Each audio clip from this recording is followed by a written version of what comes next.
88.5 WQOX on your radio and online. Thanks for turning us on. Grand Rising, everybody. It is a beautiful Thursday, and that means it is time for Mad's Author Spotlight. And today, I've got a very special guest with me today, Miss Gwendolyn Tucker. Grand Rising, Miss Tucker, and welcome in. Thank you so very much, Michael. I really appreciate the opportunity to be here. All right. Man, are you originally from Memphis, or where you from? No, actually, I grew up in Northwest Florida, but Okay. I've been here for 25 years. I met the man of my dreams, and he is now my husband. And so Memphis is now home. Hercules. And you say from what kind of Florida you say? From Pensacola, Florida. Pensacola, Florida. Uh-huh. But what did you say at first? Southwest? What did you say? West Florida. Oh, West Florida. Okay, all right. Yeah. All right, well, and you've been here. Now, did you go to school in Florida and colleges anywhere? Tell us a little bit about your educational studies. I did. I actually I grew up in a very, very small town north of Pensacola, but I graduated college at the University of West Florida in Pensacola, Florida, with a degree in accounting. Oh. Yeah.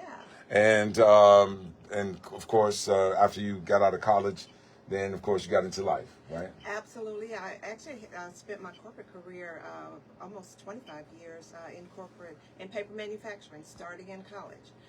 Paper manufacturing, meaning like Kimberly Clark? I mean, like international paper type of stuff? International paper. That's what brought me here in 2000. Oh, wow. Uh-huh. It's Silvamo, or they changed it? Silvamo. Is that how you say it? Uh-huh. Okay. All right, so boom, and then I guess you had jobs in higher leadership over the years, and you kind of worked through that. Is that was there anything in your background that made you believe you'd be a book author? You know what? Absolutely not. I actually resisted writing this book. Yeah. But I actually felt called to write it. Yeah. So, but of course, just having the basic college and education gave you the ability to put the words together. But deciding. What was the number one deciding factor with your pushback, not wanting to do it? What was the catalyst that put you over the edge?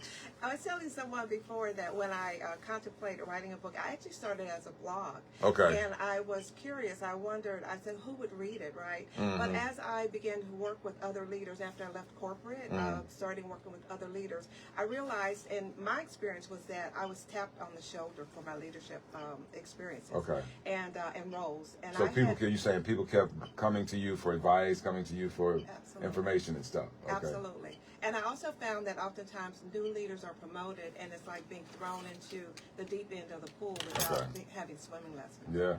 Yeah. So you said about this journey. Now, how'd your husband feel about it at first? Oh, he's been my biggest fan. He's my biggest supporter. Yeah. All right. And for those that are watching on Facebook, I'm about to show you the copy of the book. All right. So then you began to assemble. Did you get the name first and then write the chapters, or did you write the chapters first and then get the name? I wrote the chapters first and then got the name. Wow. Okay. All right. So let's just talk about the book itself. Call to Lead. What is that about? And what type of audience are you looking for with this particular book? Who should be interested in reading this? Actually, first-time leaders, definitely. Okay. Many times, we go from player to coach. I was looking at reading an article on the pyramid and how it came to be. Okay. And in that article, it talked about Penny Hardaway, who was a phenomenal player, and he made the leap to coach. When we're in corporate and in our jobs, sometimes it's difficult to make that leap from player to coach. And so this book is designed to help first-time leaders make that leap and land on their feet. Wow. You were reluctant to write the book, and there are a lot of people who end up in leadership positions who are reluctant. In other words, somebody just either saw the talent in them, or nobody else was available, you know what I'm saying? Or the job had to be done. However they got there, when they come kicking and screaming into the jobs as opposed to really being motivated, is there something in the book that kind of talks about that? Because sometimes we elevate people based on our thought patterns, and then now they're stuck in these positions either where they don't want to be, or they weren't equipped to be there, or they just want to learn how to be the best that they can be. Is this what this is about? Absolutely. And what I targeted, I say it's for first-time leaders and those who promote them. Okay. So that you don't leave them without a safety net. The way I've outlined the book is to really help new leaders, first of all, understand what they've said yes to. Yeah. Because oftentimes we can say yes and then only find out later what we've actually said yes to. And then to realize that now that they're the leader, they have been called to do the work of leadership. what does the work of leadership look like? Because no one wakes up in the morning saying, I want to fail at this today. So this is to help them be successful. Okay. The three top career stallers and stoppers for leaders is one is that they have the inability to adapt to differences. Okay. For instance, going from that player to that coach role. The second one is the inability to build a team. They can't get their direct reports to work well together. And then ultimately, which is what is that leader is on the hook for, is to get results. And so that inability to get results. This book is designed to show new leaders how to do all three. Wow. And then the subtitle here says, What to Do When a Leadership Position Finds You. And that kind of speaks to what I'm talking about, because sometimes we look to be elevated, but then sometimes elevation finds us. The Bible says that your gift will make room for you and take you before great people. And so it's better to be prepared for an opportunity and not get one than to get an opportunity and not be prepared. What are some of the qualities, though, that you found that leaders really need to have, and whether they learned it in college or it was innate? What type of skills should a leader just kind of have? I think the first is wanting to be able to make a positive difference. My personal mission in life is to leave each person in place better than I found them. Okay. And as a leader, that's what a leader is charged to do. They are charged to make themselves as well as their people to be better than they found them. And so but also too, the inability to work well with others is very important, to be able to build a team and to really believe that a leader is called to bring out the best in those they lead. Yeah, you may be wondering why I start with urging you to understand your role and responsibilities. If you are moving from team member to a leadership position within the same department or company, it may seem, counterintuitive, but it's not. Although you may have read the position description, it's always a good idea to get a comprehensive understanding of what is expected of you in your new position. Oftentimes, and I equate this to somebody buying a car with bad credit.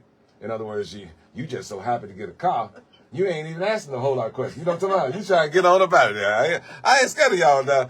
You know what I'm saying? Folk that told you got undercarriage. Y'all just said, you just signing up. So I can leave with it. Okay. You know what I'm talking about? And so oftentimes when people apply for jobs and they say they're making $50,000, now they're going to $80,000. They don't ask a lot of questions, because you know what I'm saying, what they really concerned about is good. You know what I'm saying? 30 more grand.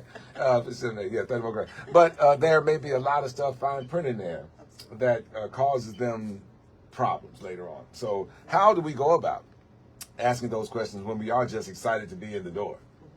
I think a couple things is understanding what you don't know. Okay. Right? Okay. I think sometimes leaders think that they're paid to know. And in part they are. Okay. But leaders also have to admit what they don't know. Okay. To be able, and sometimes we don't know what questions to ask. Yeah. But when we get in an environment, and if we don't know, there are no dumb questions. Okay. Right? Because chances are someone else has had that question before. And plus, you want to make sure that you succeed in that role and with your team. Yeah. So being able to ask and admitting what you don't know is important. That's hard, though. I got to tell you, because, you just became the manager. And now, folk are already looking upside your head. Don't think you're supposed to be there. Is she D, all the kind of, folk ask 1,000 questions. And then you have to go and ask, hey, where's the file cabinet? You know what I'm talking about? It's like, no.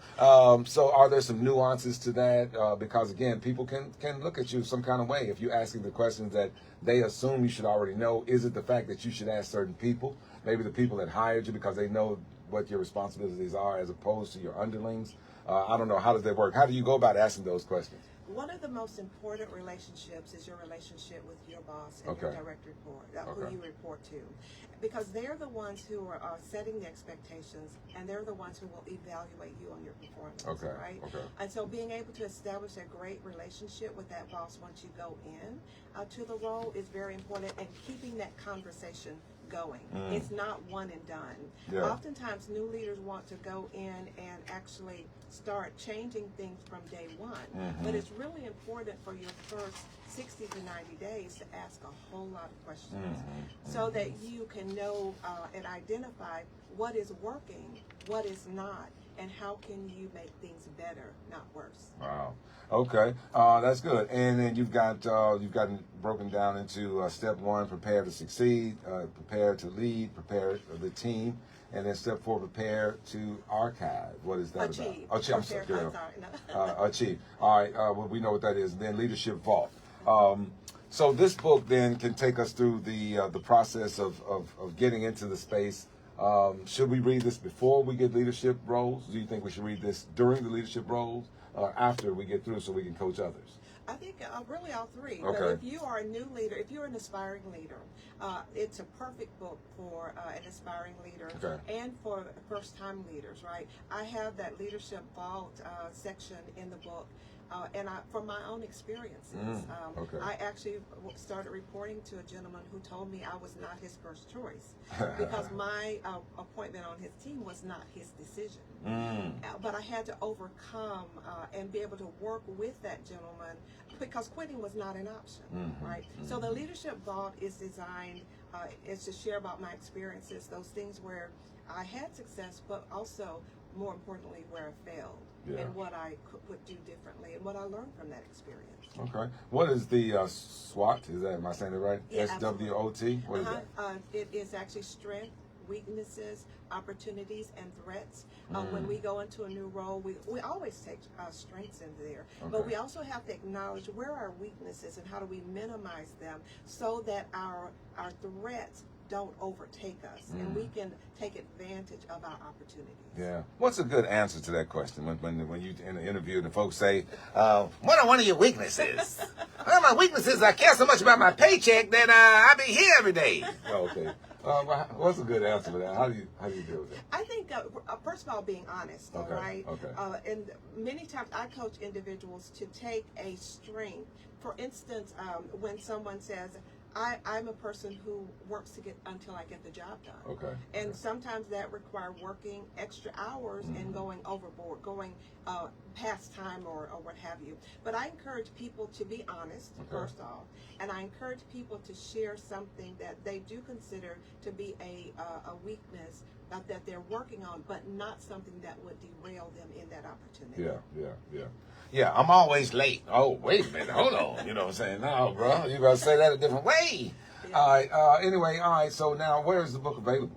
Actually, in multiple places. Novel locally in Memphis carries the book. Collierville, Barnes & Noble carries the book, and Books A Million in South Haven also has it. And of course, you can go online and order the book as well. What is the Habitat for Humanity connection?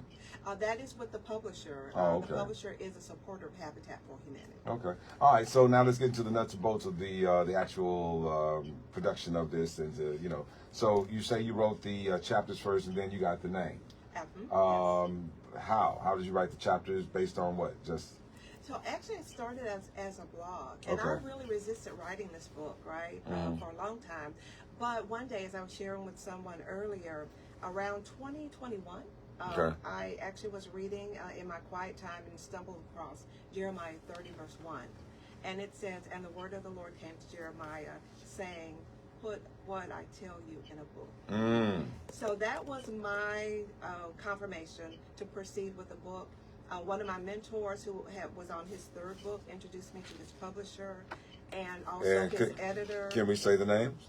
Oh, the publisher actually is Morgan James Publishing. Is that in Memphis or is that national company? It's a national organization, actually out of Nashville. Okay. Out of Nashville. But Jay Myers, he's passed on now, and he didn't get a chance to see this book, but he was very instrumental in helping me and assisting me to get to where I am today. The artwork on the cover, how did that come about? I shared with them that the idea when I was working with the design team that many times it's like we're thrown into this big ocean of leadership, but we don't know how to swim. And if we're not careful, we will find ourselves drowning and taking our teammates down with us. And this book is serving as a flotation device to help you stay afloat and not drown, to be able to get your footing so that you will be able to lead your team to success. That's when they came up with the ocean with the life float. Yes. Look at that. Look at that. All right, that's what's up. And so then the editing, did they handle everything or did you have to get a separate editor? Well, actually, I had to get a separate editor, and started out with my sister actually helping me pull it together. Okay. And then in the acknowledgments, I acknowledged these individuals, but Ernell Seals actually was so helpful, not only in editing, but helping me stay on track. Yeah. If you know, when there's something you really are uneasy about doing, you really need someone to help keep you accountable. And in this case, she helped keep me accountable. And I also did get a professional editor to help me edit the book before I submitted my manuscript. How did you go about getting a professional editor? Actually, the publisher recommends editors that Okay. we could choose from, and they recommended that I take a look at and interview 3 to 4, and to be sure that whoever edited my book, that they maintained my voice. Okay. Because being grammatically correct is one thing, but actually maintaining my voice was more important. If that makes sense. So you're saying that an editor sometimes has the liberty to change paragraphs, change words. If you aren't careful, they may change the tone. If you got to stay on top of that. Yes. As a writer. Absolutely. Yeah, and it's sort of like as a playwright as well. You know, when I do productions of plays, you know, you kind of want to go off script and say something, and the director tell you that every single word on this page means something. And the director wrote it for a reason, and it correlates with something that's coming later. And when you change something, you may accidentally change the entire integrity of the piece. Right. So, wow. All right. So the editor, how long was that process? The editing, the sheets, did they turn it around pretty quick, or it took a while? Actually, my editor had a very tragic circumstances that happened. Her husband passed away unexpectedly during the process. So it took a little bit longer, but she said, I am committed to finishing this project. Okay. So actually, depending upon what your editor is working on, it took me a couple months, 2 to 3 months, to get it professionally edited. And then with the, they change it, then back and forth Then you look at it final and say, okay. edit. Because you're always able to say, no, I don't like that, I want to keep it as is. Yeah. Or, yes, I accept that because it is a better version of what I was seeking or trying to say. Do you have to read the whole book again when you get it back? Yes. Oh, my God. I'm like, put it in, let me hear it. Put it in the audio book or something, bruh. Actually, the audio book is the next step. Okay. Yeah. All right. Well, my mother is on her 17th or 18th book, and so with Sheila, I think Sheila Bell helps her edit her stuff. You know her? Yes, I do. Yeah. So I know it's a process. And then what about this right here? This important thing. Did they handle that? Yes. The publisher handled all of that. Yeah. That was one reason why it's a hybrid publisher in that Morgan James, I retain the control of the IP as far, so this is my content, no one else owns it, but they actually shepherd and manage the process. They were the ones that got me into distribution houses. That's why I'm in Barnes and Noble and all of that. So they did all of that back office stuff that oftentimes when people write a great book, as I'm sure you know, but now is how do you get it to the masses? Yeah. So as a result of that, or to do that, they got to put all the stuff they like on your book? Yes. Yeah. See what I'm saying? In other words, like if, maybe they did something either for free or for the freight costs, and then but they get to put these other people on your book. Absolutely. Okay, I got you. It shows who they support, and where they, who they support and everything. But yes. Yeah, we only care who they support though if they give you a discount. What I'm saying is, because if they wasn't giving you no money, you don't need to put who you support on my book, bro. What are y'all doing? But anyway, I would imagine it's all in the thing. This is what I'm talking about. All right, so it's all good. So you got the book, and it's called To Lead: What to Do When a Leadership Position Finds You. Miss Gwendolyn J. Tucker, if you're just joining us here, and she's originally from Florida, and I'm gonna say Florida, Arkansas. She's from somewhere, folks be talking about I'm from Paris, but you're here in Memphis now. Now, as in addition to writing books, are you still working at all? Have you retired? What are you doing? No, actually, in working, our business we have is Rick's International. Okay. And it stands for our core values of respect, integrity, and excellence. Okay. And we actually do coaching, consulting, and training. We being you and your husband? Yeah, my husband, he founded it, and I'm the president of the business, so I run the business with another team of individuals. But actually around helping people be their very best and reach their full potential. and how to succeed at doing that. Is there a website for that? Yes, it actually is RIX.International. REX? Is that what RIX. RIX. International.com. And also, you can also find me on LinkedIn as well. Okay. All right. So what do you say to other folks that are out there now listening to you that have a book trapped inside their head, but they hadn't read the scripture yet, so they don't know what they're supposed to be doing? What did you say to them? I would encourage them to complete their manuscript. I would encourage them, if they have a book in them, to realize that they have been called to share that information with others, and to not doubt themselves, but to be able to give that information to others. I believe that we learn things for a reason, and it's not just to keep it to ourselves. And so I would just really encourage them to continue writing, putting their book together, and praying about it, around what their next step should be. Online, when you were researching all this stuff, was there a website or somewhere online that you may have found some things? Did you just go to Google and type in, how do you do this, how do you do that? How did you get, if there was a stage that Morgan James didn't help you with, where did you go for help? So my husband and I had published a children's book years ago. So you've already, we were very familiar with kind of the process, which is why I didn't want to do it on my own. I actually go with a publisher this time.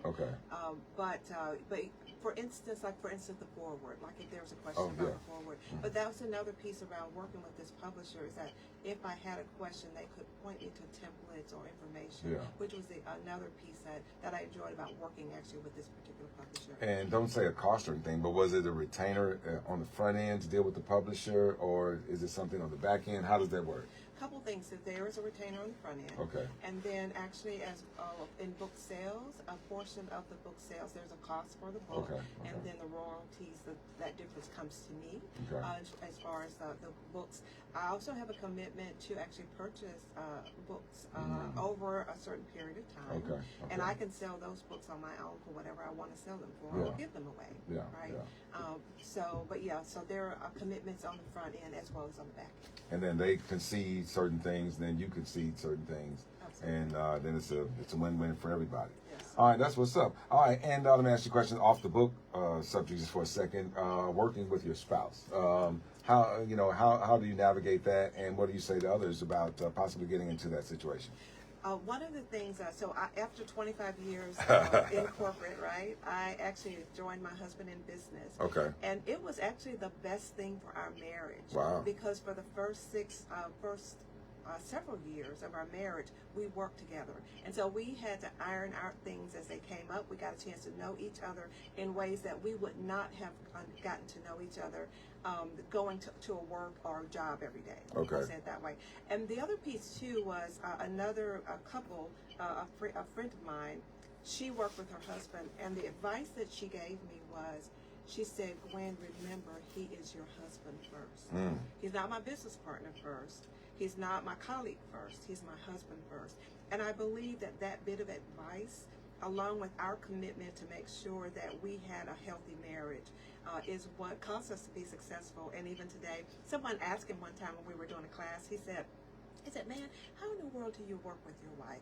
And he said, quite well, I must say. See. Yeah. So actually, he is my husband, but also he is my best friend.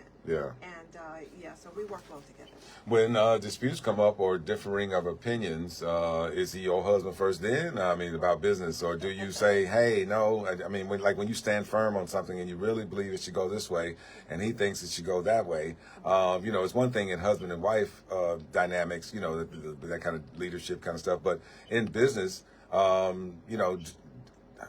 is he first as a husband first, or do you see the business, I guess you understand what I'm asking? I do understand what you're saying. I might not say it right. So one of the beautiful things that we did when we first got married, I was 46 when I met my husband. I got in 47 when I got married for the very first time. So I was used to making decisions on my own. Right? But one of the beautiful things that we did, we went to premarital counseling at his church and ours as well. And at what church is that? His was Union Church, Midtown Church of Christ, Union. And mine was a Life Church. But Pastor Red stepped us through a process to use and follow around communicating when conflicts came up and how to resolve them. And we implemented that. Plus, my husband is a master communicator. Okay. And he's great with resolving conflict. And so we were able to stay in there and talk it out. But he gave us some advice. He said, have you noticed that with couples, oftentimes around every about 3 to 4 months, there's a blow up? He said it's because their sand bucket has gotten full and it has overflowed. I want to give you a process to empty your sand bucket as you go along so that you don't have those big blow-ups. And so we implemented that from our very first. Can you tell us some of the parts of that? You ain't got to tell us all of it, I guess, if you remember, but I mean, the folk, what is it? So one of the things he said that if we're having a conversation, one of us get offended, to stop there and to have a conversation about it, and to not go on, if possible, to kind of brush it over or whatever until it's resolved. Okay. And for the offending person to ask for forgiveness. Will you forgive me for offending you? So we worked through that process early on, and it became easier and easier because we had fewer of those situations where one of us were offended. But even now, in going back to the work relationship, if we have a conversation where we disagree, what we do is we table it and then we come back to it, okay, right? Okay. And then we move forward because the goal here is to understand, to not be right necessarily, but to make sure we keep maintain and keep our relationship right. Okay. Right. Okay. And so what we do is we talk about it, and we try to understand each other's point of view around how we should proceed and how we should. What we should do in a certain situation. I think sometimes when there's such a sense of urgency that a decision needs to be made now, that we can actually ignore and overlook each other's thoughts and feelings about that particular topic. Okay. But when you take the time to work through a situation over time, I think it will be better to where even if you disagree, you can agree to disagree. Yeah. But to do it agreeably. Yeah, and just keep moving. Yeah. All right. One other question off the beaten path, and that is being older when you get married. So all that time that you weren't married, you got a whole subset of ladies that are in that category either now or have been there. What do you do while waiting? How were you maintaining yourself, and did you ever get depressed, or this was intentional, or how that? Tell me about that. Yes, that's a great question. All of my life, I wanted to be married, right? Okay. And, when I was coming up, you graduate high school and you hope that you find the love of your life in high school, and it didn't happen. Okay. Then you go to college, right? And then you hope you get your MRS degree, right? That didn't happen. And so I was thrust into corporate and had a great corporate career.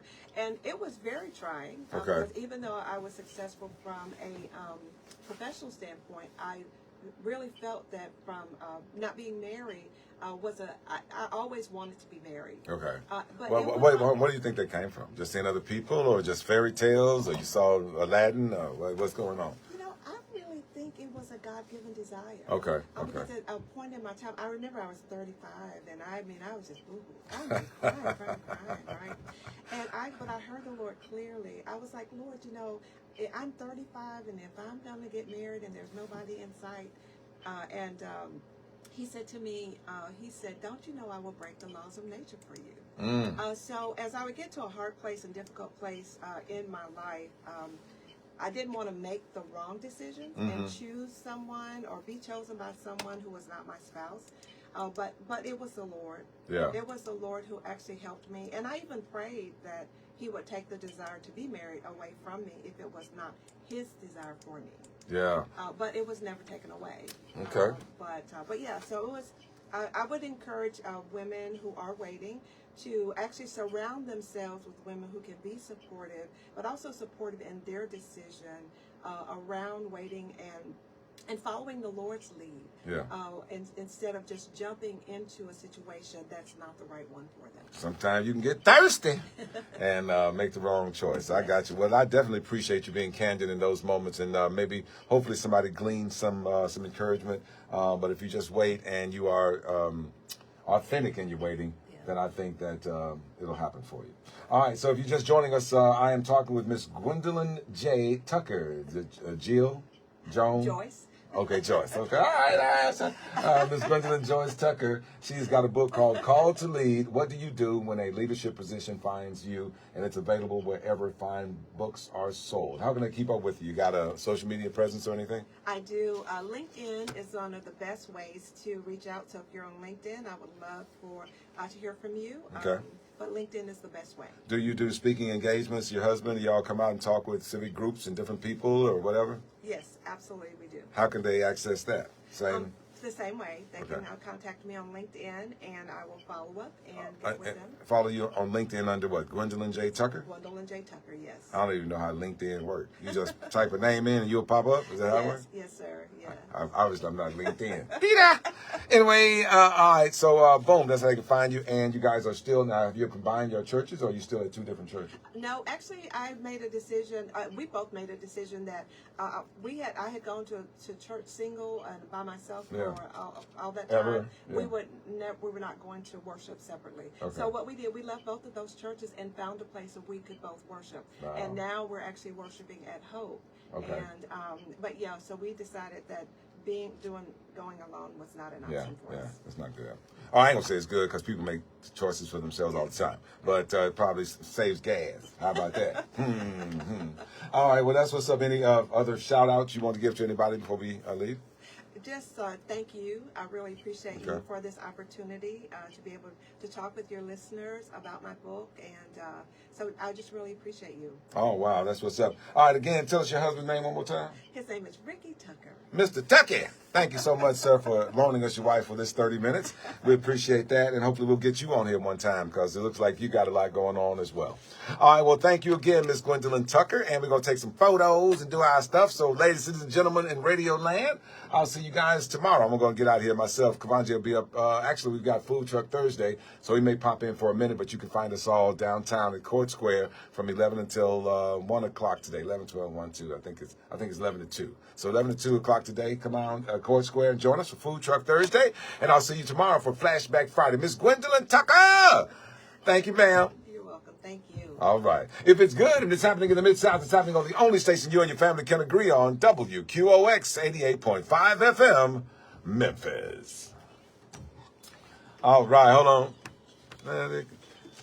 So we can tell these folks on Facebook, what is the book, like $15, $20? How much the book? Actually, it is $19.97, Okay. I believe. $19. Mm-hmm. And you'll be doing yourself a wonderful service and really learning some valuable information. It's like a pretty easy, straightforward written book, so you should like it. All right? That's what's up. And again, Miss Gwendolyn, thank you, ma'am. You're welcome. Thank you. Y'all be blessed. Bye-bye.